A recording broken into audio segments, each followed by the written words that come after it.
Lakini nataka niseme kwamba ni hatua nyingine ya kubadilika.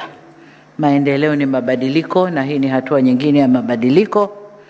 Kimabadiliko haya ni katika jitihada za kuongeza kasi ya utekelezaji, kuimarisha uwajibikaji na kulinganisha majukumu na vipaumbele vya taifa letu.